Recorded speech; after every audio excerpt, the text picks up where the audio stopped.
Hello, good evening, students.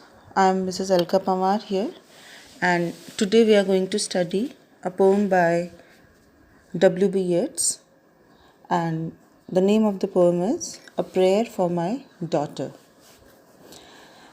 We generally see that parents pray for their daughter, and you all can imagine what sort of prayers they offer to God about their daughter. So, here also a father is praying for his daughter, and it is a poem written in 1919. And just after the First World War, this poem also reflects the post war frustration. And because Ireland remained disturbed even after First World War, and we all know that William Butler Yeats, he was involved in the Irish movement. So what is the background of the poem is that there is a very small child, an infant. She is lying in her cradle, and her father, that is the poet W.B. Yeats, is praying for her. So, the little daughter, she is in the cradle, and the father, he is continuously looking at his daughter, and he is worried about her future.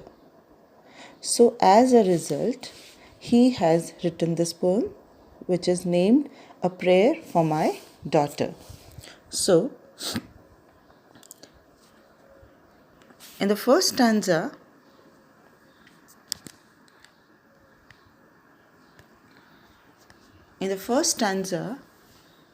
I will read out the stanza first, then explain you the meaning. Once more the storm is howling, and half hid under his cradle hood and coverlid, my child sleeps on. There is no obstacle but Gregory's Wood and one bare hill whereby the haystack and roof levelling wind, bred on the Atlantic, can be stayed. And for an hour I have walked and prayed because of the great gloom that is in my mind.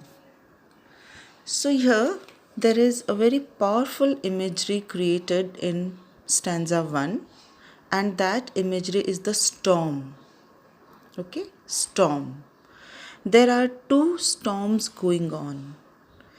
One storm, the actual storm that is going on outside the window, and the second symbolic storm which is going on within the heart of the poet.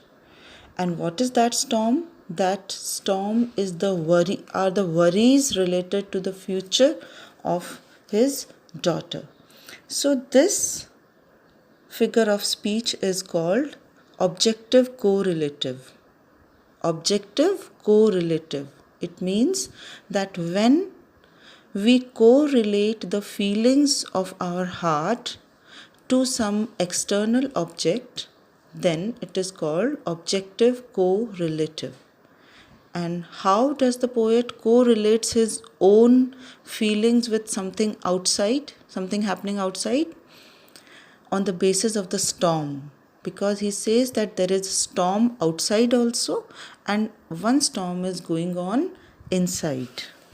So in the first stanza, he says that there is a terrible and violent storm raging outside, and there is a roof leveling wind. Roof leveling wind means a very high wind which levels to the roof and the haystack, and it is coming directly from the Atlantic. But there is just one obstruction between the storm and his house, that is one hill and the woods of Gregory's estate. Now his daughter is sleeping innocently in her cradle.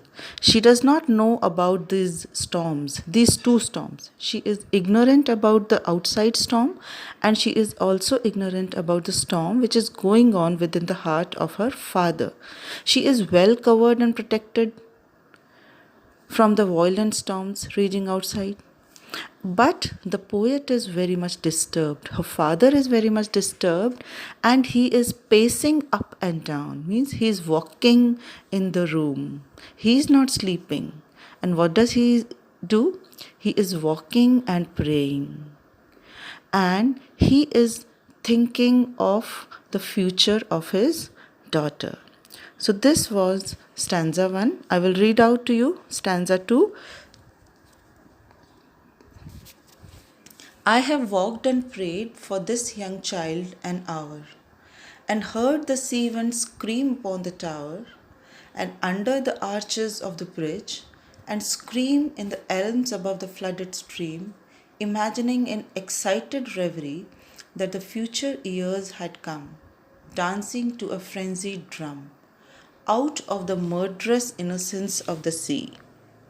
Now, in the second stanza, he says that the shrill sound of the sea storm can be heard upon the tower. Everywhere, it's everywhere. It is upon the tower. It is below the arches of the bridge which connects the castle with the main road. And it can also be heard in the elms above the flooded river. Elm means tree. And it is heard by the poet. He has been praying and praying for his young daughter for an hour. It is almost now an hour, and he is haunted by the sound of this terrible sea wind, and he is haunted with the fear of the future of his daughter. And in this excitement and fear, he imagines that his daughter has grown up.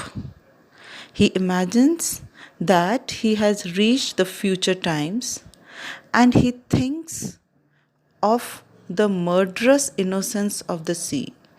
You must have noticed these words, murderous innocence of the sea. What does these words mean? Sea is innocent, but it can be murderous also. How murderous? Because the sea storm can cause a great harm. In the same way, the outside world in which his daughter will grow up seems to be innocent, but it is filled with danger, it is filled with risk.